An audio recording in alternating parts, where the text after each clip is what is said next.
Hi everyone, welcome to Immunefi YouTube channel, and I hope everyone is doing good. So this playlist would be like I'll be interviewing a lot of people from Infosec community where you can learn from, and they'll share tips and tricks. The guest I have needs no introduction because she's well known in the community. So Farah, it's a pleasure to have you here on my show. So thank you so much for being here. And would you like to give a short intro about yourself? Yeah, sure. Thank you so much for inviting me. I'm actually very happy to be here and talk to you. I currently work at Buckrowd. I am the team lead for the security operations team that's based out of India and UAE. What we do is we basically just triage your bugs. Apart from that, when I'm not busy triaging your bugs, I also create content. So I have a YouTube channel where I create technical content about bug bounties and about my experience with going for live hacking events as a researcher and as a triager. I also create content on Instagram, which is directed more towards the general audience, telling them about cybersecurity, telling them about the hacks and data breaches, and telling them how they can be secure on the internet. Apart from that, I also like to swim. I'm a swimmer. I swim 5 days a week and also participate in competitions, but that's more of a passion and a hobby. And for anybody who doesn't follow Farah on Instagram, please do, because I just got to know that she wins competition and she just won last week. So congratulations, and it's good to have Thank you you. there. And would you mind sharing to our audience, like basically, how did you get to know about cybersecurity and bug bounties? Because I think you have been doing this for like last 3 or 4 years. So how did you find bug bounties? Yeah, so I have been in cybersecurity as a domain for 3 years. I didn't initially know about bug bounties and I didn't even start with bug bounties. I was doing my bachelor's in mass media, but my college wasn't that hands on with the course, and I decided that I needed to switch up my career because that was not working out for me. So my dad actually suggested me to go into cybersecurity. That's how I got to know about it. And I did a course from a local institute, and I also then did like an unpaid internship with them just to get started because I was not from a tech background. I learned a lot from there. After which, I got my first paid internship as a pen tester with this company called AppSecure. I worked there for 6 months. And if you know, the founder of that company is Anand Prakash, who is a very well known bug bounty hunter. He had earned bounties from companies like Facebook and Uber and Tinder. So when I was around him and around that company and those people, I got to know about bug bounties and I found that really interesting. But I thought I was not good enough to do it at that point. But after my internship ended, we were actually in the COVID time, and it was getting really hard for me to find a job in that at that time. So I started doing bug bounties just to see if I can, make some side income and more so to build a portfolio. So I started off with doing not bug bounties, but doing the responsible disclosure for companies that just give you like a hall of fame or they'll give you a swag, because I thought that the top hackers are not going to be hacking there. So if I do it, I might find some easy bugs, or I might find some bugs that might increase my confidence. So I started off with those, and then I went on to actual bug bounties where they were paying money and not just swag and hall of fames. So yeah, that's how I got into it. So I think it has been a roller coaster for you, like switching from one domain to another.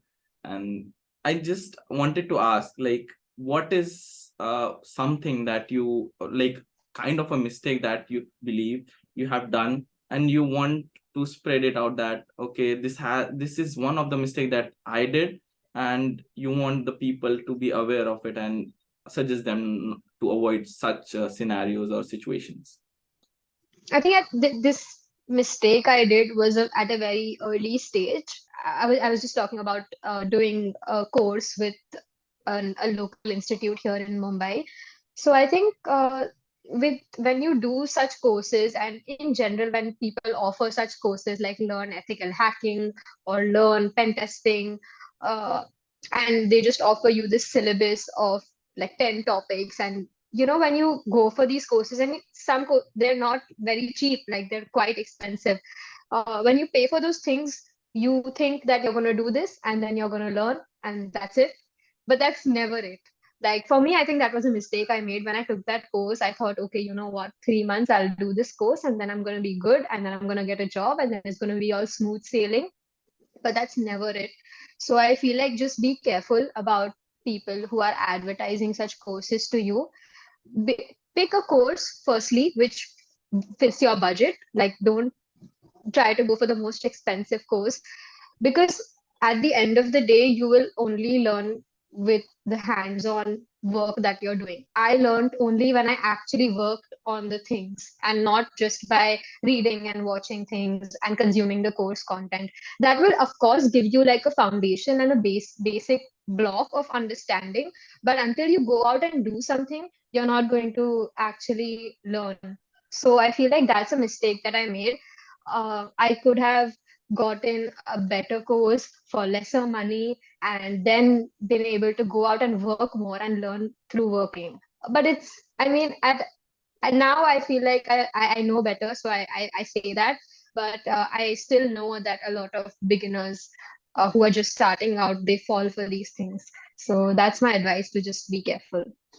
Yeah, I personally support this because I made the same mistakes when when I was in 11th. They portray it like you join it for a month and you can start bug bounties and score a good amount of money. I think the one resource that I found very interesting is Pentester Lab, because Yeah. it's like not that costly and they are updating it regularly because most of the resources are outdated. So Yeah, that if you're good with doing it on your own, like a self-paced thing, then Pentester Lab is great. But it's not a bad thing to go to a course and get a teacher to teach you. I'm not saying that's bad. It's okay, but just don't expect that that is going to be everything and that's going to prepare you for everything. There's still going to be a lot that you have to do. And if you think that, this, I'm going to be good after this, then you're just going to be disappointed and you're going to be demotivated. So just go in with the intention that you're also going to have to do a lot of self work after that course. Even after you do Pentester Lab, you actually have to go and work on it. Just by completing those labs, you're not going to be set for a job. That's what I feel. So it's okay to consume whatever you want to do, and Pentester Lab is great because again it fits your budget and it's a well credible teacher, and they have labs, so it's great. But that's not going to be the that's not going to be the end. There's still going to be more that you'll have to do. Yeah, I think fair enough. And thank you for mentioning it. And I think it is a great advice. And like talking about vulnerabilities and everything. So I'm curious to know what actually is the favorite bug type of Farah Hawa. So would you mind sharing to our audience what is the secret bug type that you generally look after? Well, it's not so much a secret. Honestly, I don't have any 0 day techniques of my own. But my favorite, I think, would be information disclosures. I like fuzzing, Google docking, looking for sensitive endpoints, and just enumerating APIs to see if something might throw up more information than it's supposed to. And yeah, those are the areas that I'm primarily interested in. But having said that, I do look for other bug types as well. It depends on the application. So if there's a lot of user input and so I might look for XSS. If there are URLs, I might look for SSRF. But information disclosures is something that, I look for it no matter what the application is. That's something that, and if when I find it, it really excites me. So it's definitely one of my favorites. And do you have like I have been following you on Twitter and I recently got to know that you are moving into source code auditing and and you have created one video regarding that as well, like how do you find like certain bug classes. So like I wanted to ask, is it really as essential part of bug bounty to get to know about like development side of web application security? Like if you are doing web application, it is compulsory to know about development or not? I haven't developed full-fledged apps. I'm not a software developer or anything like that. But when I started, before I started with bug bounties, and when I was just kind of improving my web application skills, I built some web applications, basic, very basic, but like a decent front end, a good back end, input parameters, and everything like a login form, sign up form, and I built it with the intention to break it. So I built it just so that I could do things and I could see what how it looks like on the back end. And then, for example, I made this file upload functionality to test LFIs, and I did it once with a simple thing like no security mechanisms whatsoever, and then I would add one, and then I would add another one, and like just to test it out. So I haven't developed a full-fledged app or anything as such. I just built it to learn, and I think that's enough. I think I mentioned it in one of my like very early videos. But if you want to do this, then I think JavaScript and Python, these two things are something you should learn. They both of them have good frameworks for front end and back end, and they're used pretty much like everywhere. So it's good to know these two. uh, your other question was source code review. So I think again it's like the same thing. It helps you understand the root cause. It helps you understand what goes on behind the application, because as a hacker, as a black box hacker, you're only seeing the application side of it, what a user sees. So it's helpful to build an application. Even if you don't build something great, it's fine. Just build something basic and try to hack it yourself. And then keep doing source code review. So if you just pick up an application like DVWA, every time you hack it through the web application, just look at the source code and see what's going on behind. So it's pretty simple, like just for the root cause. I think it is important as a hacker to know it. I know a lot of people actually, um, they're amazing hackers, and they pretty much openly say that they don't code, or they don't have very much coding experience. So it's possible to do it without, but just to have an edge, or just to maybe just to understand better, it is helpful to build an application. Yeah, I think like you portrayed it very well, and I think me personally, I'm a very lazy person. I cannot like basically create a like source like basically full-fledged application for each vulnerability type, but rather than I spend time on CTFs because it is like already pre-made and there are some kind of vulnerabilities. So I think it is also an important sector to cover, that playing CTF helps to grow skills, because basically people have researched about some topic and they have put it all together, their knowledge about some topic, maybe XSS or whatever it is, and they put up a challenge based on it and they want you to know about it. And it, even if you fail, it doesn't matter, because at the end of the day you will get the solution and you will get to know about the certain topics that you don't know about, or what you are doing wrong.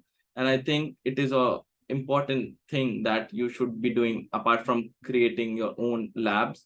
And I think you should public your challenges, because there are people who will be like uh, they want to know about these challenges. And we look forward to you releasing everything. So moving ahead, you mentioned that you are also a triager at Buckrout. So would you mind sharing it to us, that how does it feel to triage bug, and did it really help you to learn about like new technologies, or basically your cybersecurity knowledge? I don't know if it helped. I mean, I think there's a learning curve initially. I've been at Bakrod for 2.5 years now. So initially, yes, you learn a lot. But more than that, I think I get to see what kind of bugs come up a lot. So I get to see what types of bugs are common, more common than others. So when I'm looking, I know that, this is more likely to happen than this because I have seen that from the triage side. So in that sense, I have learned. Um, I do see a lot of cool like 0 day stuff, but of course, I mean that's something that as a triager ethically I can't use it, I can't disclose it, and it's just it's fun to see. It's nice to see that there are these really cool bugs that completely they can destroy an application. So that's a fun thing. But in terms of learning, I think I learned a lot about presentation.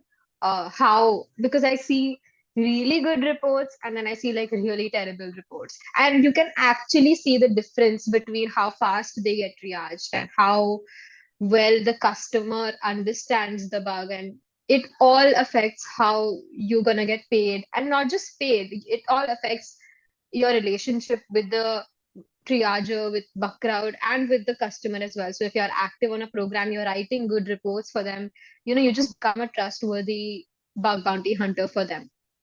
And that plays a huge role. So I think in that sense, I've learned a lot about presentation. I've learned a lot about what common reports are. Um, and yeah, I think that's about it. Yeah. And talking about terrible reports, so like me as a triager as well, I have received like both types of report where I'm like blown away by the writing skills of a reporter.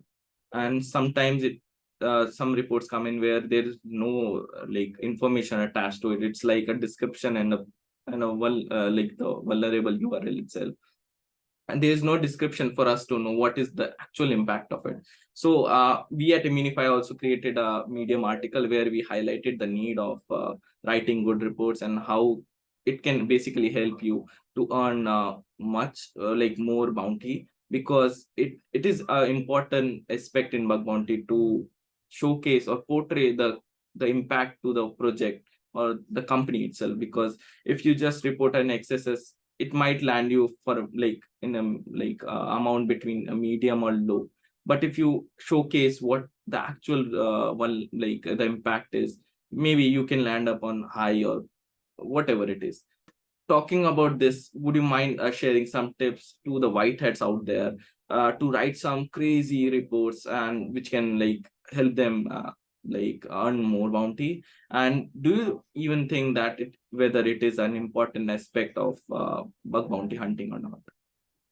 Yeah, I definitely think it's a very important aspect. Um, Being able to do something is one thing, but being able to communicate it well is another thing. If I talk about tips, I think the first one is just have everything very like if you just talk about the structure of the report, you should have like separate kind of sections for each thing. So if you're talking about the description, steps to reproduce and impact, like all of that should be very clear and clearly separated so that if the triager or if the customer wants to look for something specific, they know where to find it and it's not just all like jumbled up in your report.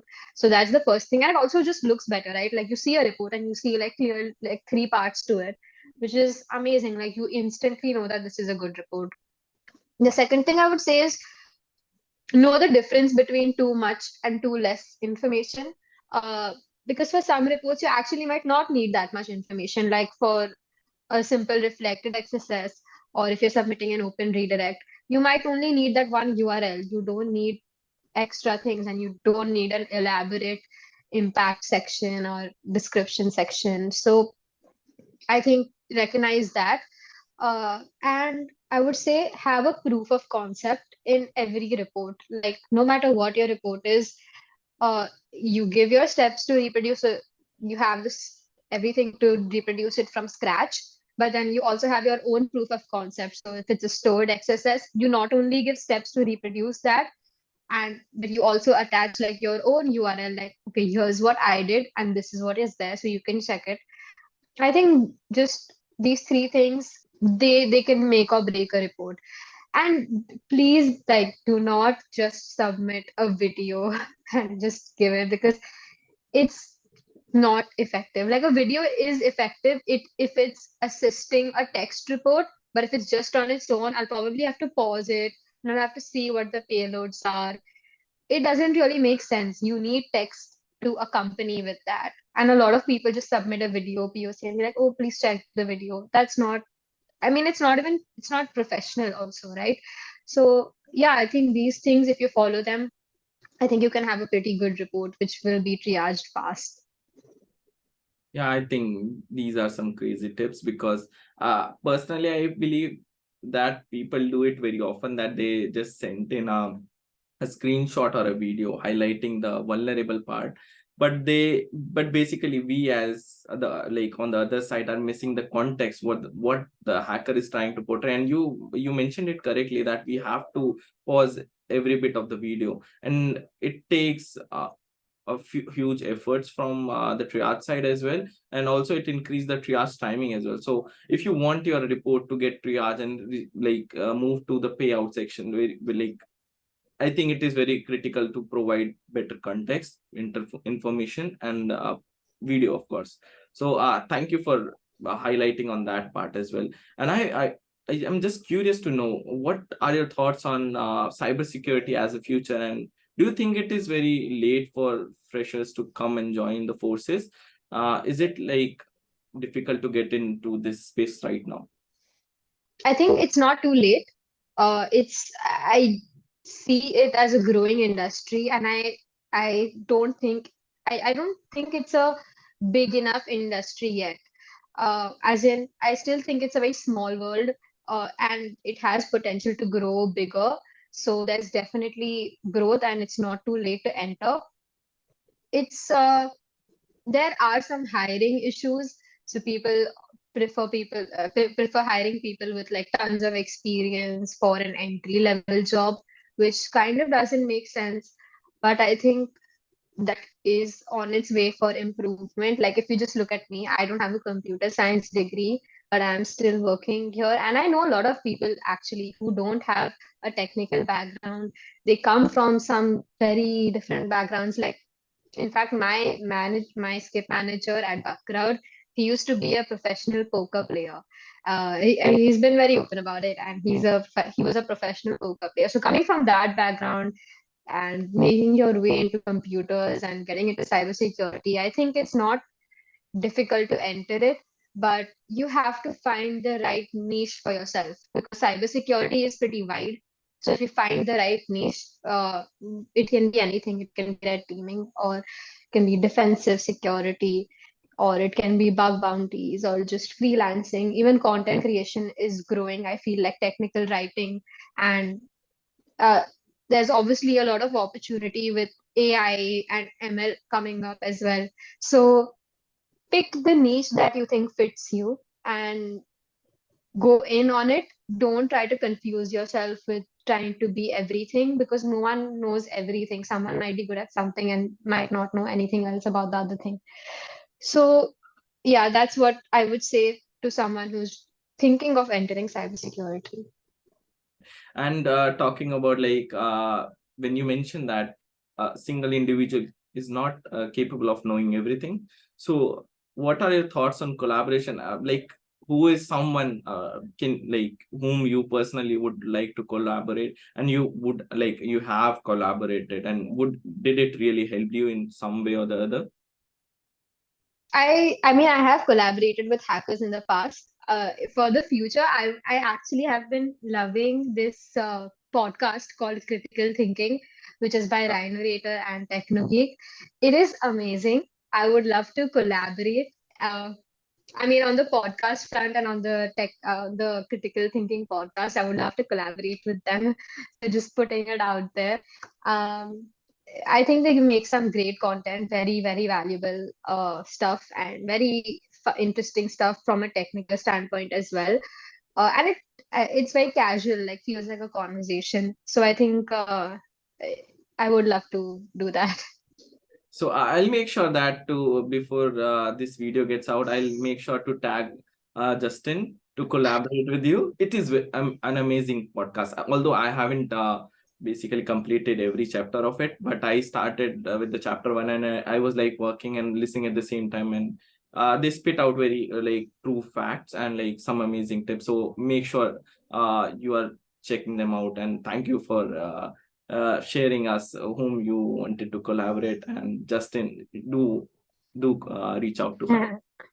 And for the people who have been listening so far, now Farah is going to talk about blockchain. And so, Farah, what are your thoughts on blockchain and its security? Like, do you think it is also an important factor for us to cover, like the security aspect of blockchain? And would you be ever interested in learning more about it, creating content on blockchain security, or collaborating with Immunefi? Honestly, I don't have a lot of knowledge about Web3 yet. I do want to learn because it seems like a space where the stakes are very high, right? So there's a lot of money of actual people into it. So if you find a bug, it's actually causing real money loss. And that's why it's so highly impactful as compared to maybe a Web 2 bug. So there's a lot more impact there. The stakes are very, very high. And because of that, I have seen the payouts are crazy for bug bounties on Web3 platforms.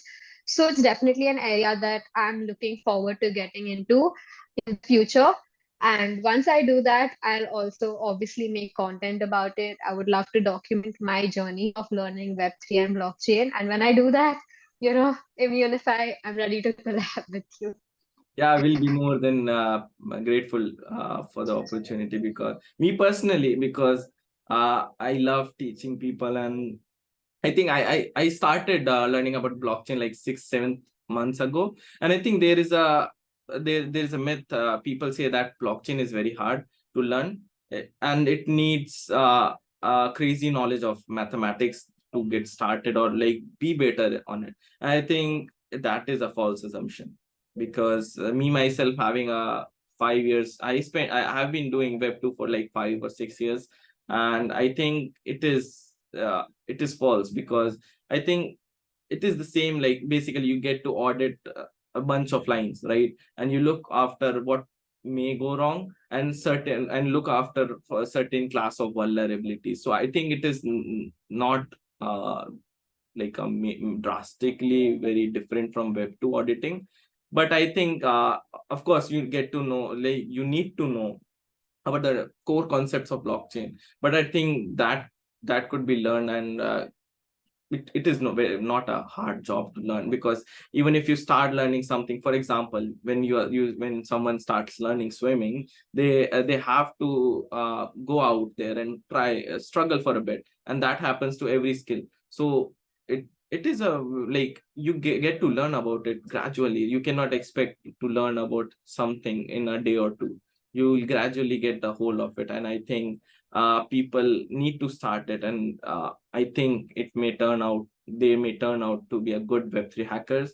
And I would love to see them on the other side, because I personally love to talk to people. But I think there needs to be we need to build a large audience for Web3 as well. So people do start let's read out the Immunify bug fix reviews if you want to get started. Because and we have our GitHub repository where we post regularly about certain resources. So please don't feel shy to say hi on Discord, and make sure that you follow us on Twitter as well. And Farah, that was amazing to have you here. And I feel because I haven't talked to you prior to this, we met in B-Sides Ahmedabad, and it feels amazing to know your journey so far. And thank you so much. And uh, we look forward to learn like seeing your content on blockchain, because I'm a crazy fanatic on blockchain. So I cannot talk much about Web 2, but for blockchain, I'm all in. So thank you so much for giving your time, and it was pleasure having you here. Thank you. Thank you so much for inviting me. You're very kind. And it was actually really nice to talk to you. I'm glad we could have a conversation. with that, we'll end this video, and please do like, subscribe, and share your feedback about this video. And I hope to see you on the next video. So see you then.